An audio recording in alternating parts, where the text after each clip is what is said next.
Hey everyone, welcome back to another episode of Reading Rainbows. I'm sorry there haven't been any videos for a while. I know, I suck. I'm sorry. But I'm back now, and we're reading Inkheart by Cornelia Funke, and today we are reading chapter 31, In the Hills. "Let him alone," said Merlin. "Perhaps he does not want to be friends with you until he knows what you are like. With owls, it is never easy come and easy go." T.H. White, The Sword and the Stone. Dustfinger looked across to Capricorn's village. It seemed close enough to touch. Some of the windows reflected the sky, and one of the blackjackets was repairing a couple of broken tiles on a roof. Dustfinger saw him wipe the sweat from his brow. The fools never took off their jackets, even in this heat, as if they were afraid of falling apart without that black uniform. Not that crows take off their feathers in the sun either, and these men were just a flock of crows, robbers, carrion eaters who like to plunge their sharp beaks into dead flesh. Hey now, crows are a lot more than that. Crows are awesome. Don't go mocking crows or giving them a bad name.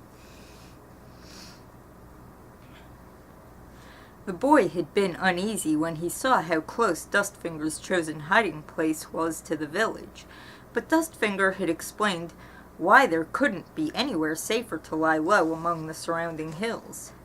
The charred walls were hardly visible, camouflaged as they were by the spurge, brambles, and wild thyme that had taken root among the soot-blackened stones. Capricorn's men had set fire to the house soon after taking over the deserted village. The old woman who had lived there had refused to leave, but Capricorn wouldn't tolerate prying eyes so close to his new hideout, and gave his followers free rein. His crows, his black vultures, had set fire to the homemade chicken run and the one-room cottage. That pisses me off. Hey, I've decided to take over this village. What do you mean you don't want to move? I'll just burn your house down. Sad thing is, stuff like that happens in real life too, unfortunately. Yeah, you don't want to move? Well, we'll make you move.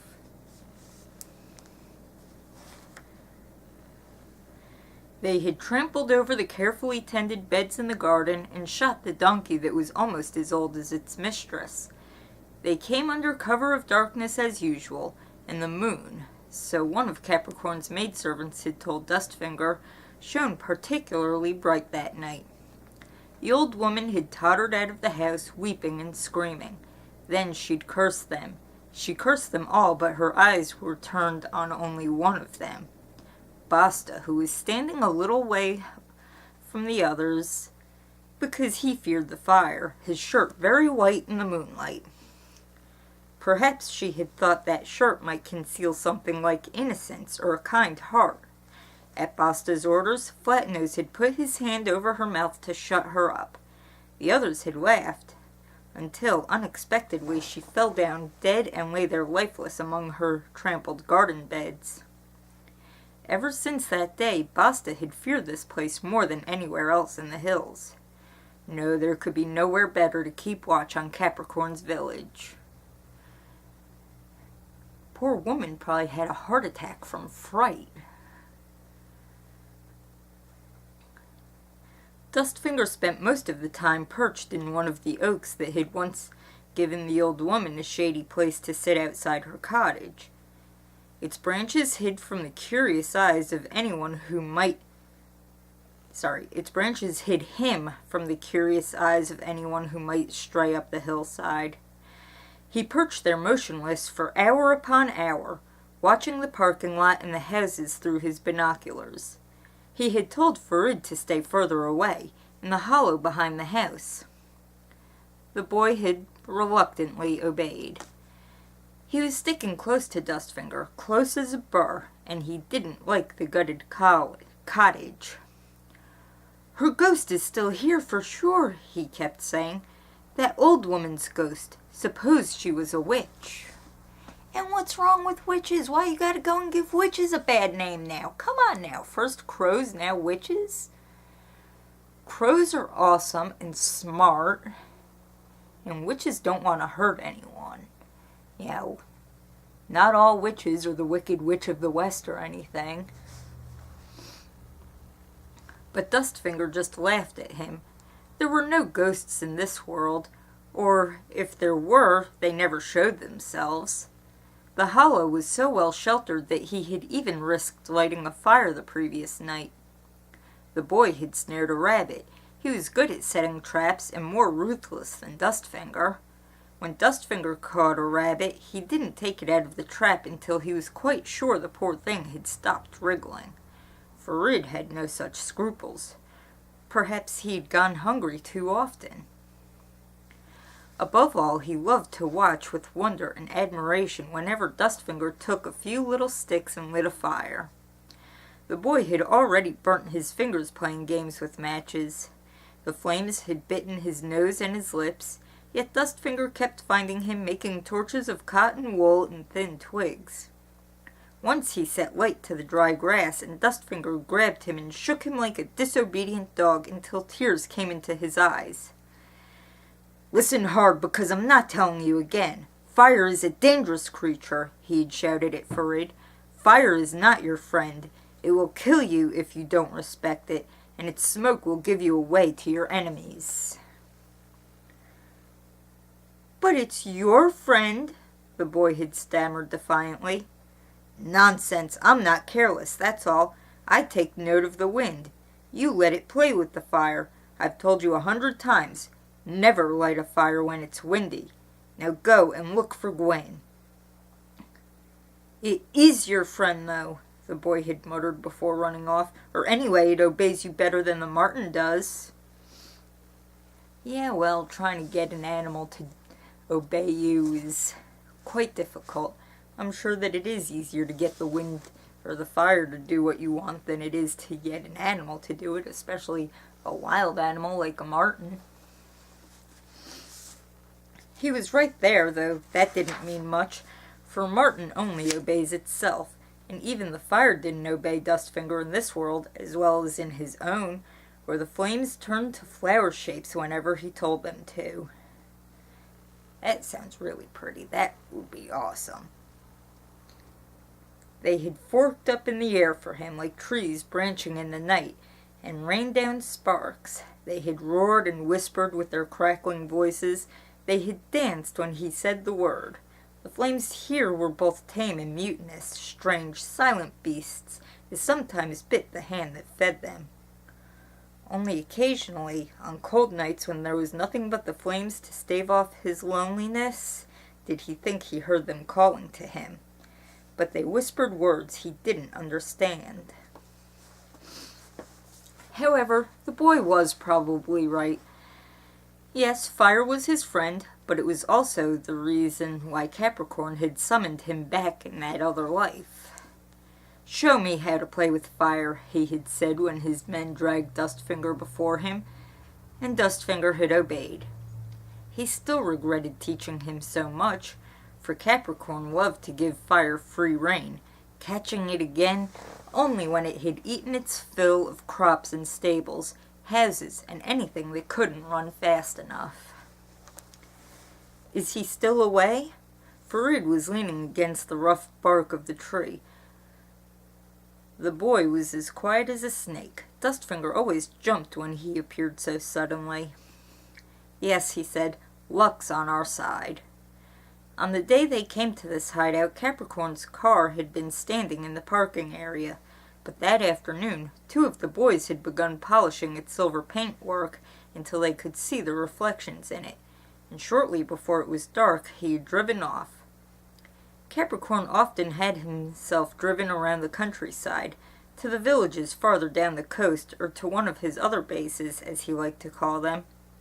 Although these so-called bases were often little more than a hut in the woods with a couple of bored men guarding it.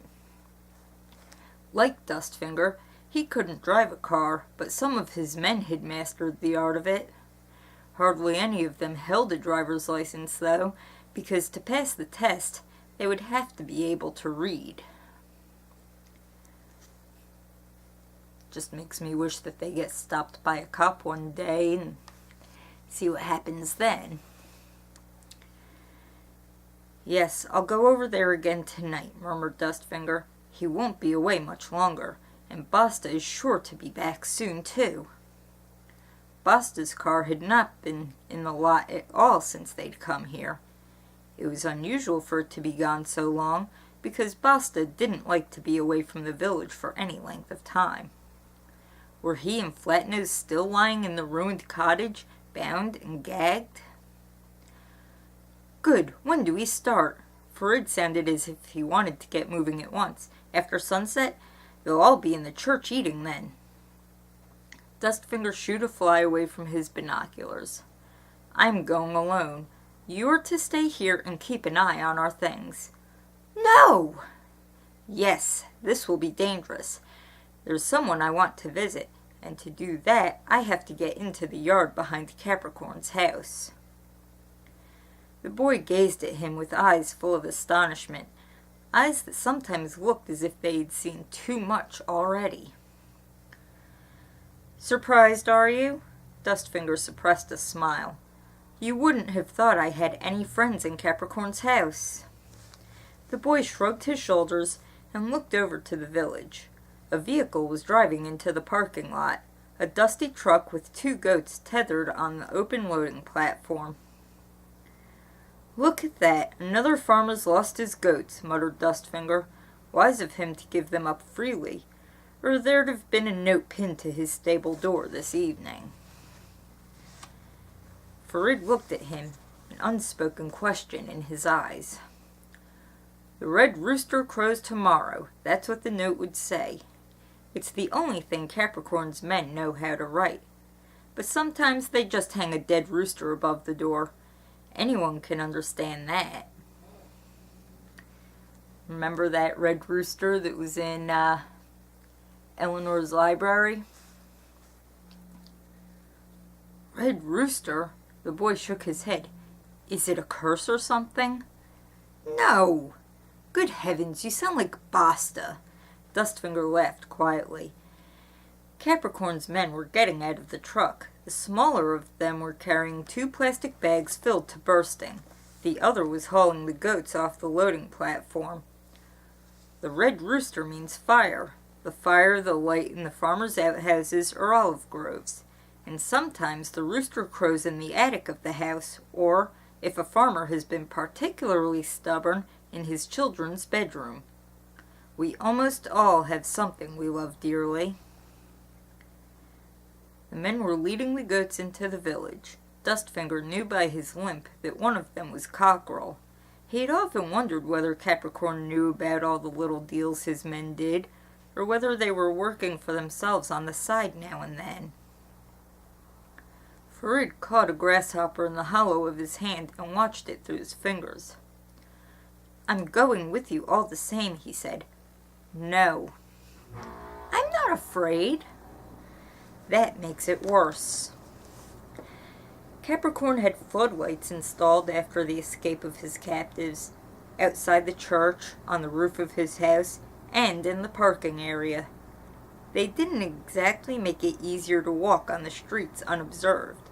The first night after their arrival here, Dustfinger had stolen into the village, his scarred face blackened with soot because it was too easily recognizable. Capricorn had also reinforced the guards on sentry duty, probably because of all the treasure Silvertongue had brought him. By now, of course, that treasure had disappeared into the cellar of his house, and was carefully locked in the heavy safes that Capricorn had fitted there. He didn't care to spend money. Like the dragons of legend, he hoarded it. Sometimes he placed a ring on his finger or put a necklace around the neck of a maid who happened to make his fancy. Who are you going to meet? None of your business. The boy let the grasshopper go again. It hopped rapidly away on its spindly olive-green legs. A woman, said Dustfinger, one of Capricorn's maids. She's helped me a couple of times before. Dustfinger lowered his binoculars. Alright, she's helped me a couple times before. The one in the photo in your backpack? Dustfinger lowered his binoculars. How do you know what's in my backpack? The boy hunched his head down between his shoulders, like someone used to being beaten for every thoughtless remark. I was looking for matches. If I catch you with your fingers in my pack again, I'll tell Gwyn to bite them off. The boy grinned. Gwyn never bites me. He was right. Martin was crazy about Farid. Where is that faithless animal anyway? Dustfinger peered through the branches. I haven't seen him since yesterday. I think he's found a female. Farid picked up a stick and poked at the dead leaves that lay everywhere under the trees. By night, the rustling leaves would give away anyone trying to steal up to their camp in silence. If you don't take me with you tonight, said the boy, without looking at Dustfinger, I'll just follow you anyway. If you follow me, I'll beat you black and blue. Farid lowered his head and gazed inscrutably at his bare toes. Then he glanced at the ruined walls where they had made their camp. And don't start on about the old woman's ghost again, said Dustfinger crossly. How often do I have to tell you? All the danger is over in those houses. Light a fire in the hollow if you're afraid of the dark. Ghosts don't fear fire. The boy's voice was hardly more than a whisper. Sighing, Dustfinger climbed down from his lookout post. The boy was almost as bad as Basta. He wasn't afraid of curses, ladders, or black cats, but he saw ghosts everywhere, and not just the ghost of the old woman now sleeping buried somewhere in the hard ground. Farid saw other ghosts and spirits too, whole armies of them. Malignant, all-powerful beings who tore the hearts out of poor mortal boys and ate them. He refused to believe it when Dustfinger told him they hadn't come with him. He had left them behind in a book along with the thieves who used to beat and kick him. He might well die of fear if he stayed here alone all night. Oh, very well then, you'd better come, said Dustfinger, but not a squeak out of you, understand? The men down there aren't ghosts. They're real people, and they have knives and guns. Gratefully, Farid flung his thin arms around him. Yes, all right, that'll do, said Dustfinger, pushing him away. Come on, let's see if you can stand on one hand yet. The boy immediately obeyed. Bright red in the face, he balanced first on his right hand and then on his left, bare legs up in the air. After 3 wobbly seconds, he landed in the prickly leaves of a rock rose, but he promptly got up, pulled a few thorns out of his foot, and tried again. Dustfinger sat down under a tree. It was high time to get rid of the boy, but how? You could throw stones at a dog, but a boy... Why hadn't he stayed with Silvertongue, who knew more about looking after young people? And it was Silvertongue, after all, who had brought him here. But no, the boy had to run after him, Dustfinger. I'm going to look for Gwyn, said Dustfinger, getting to his feet. Without a word, Farid trotted after him. So that's the end of that chapter. I think it's interesting that, Dustfinger sees the helpfulness in Farid, but is also annoyed at, this boy who's following after him all the time and insisting on,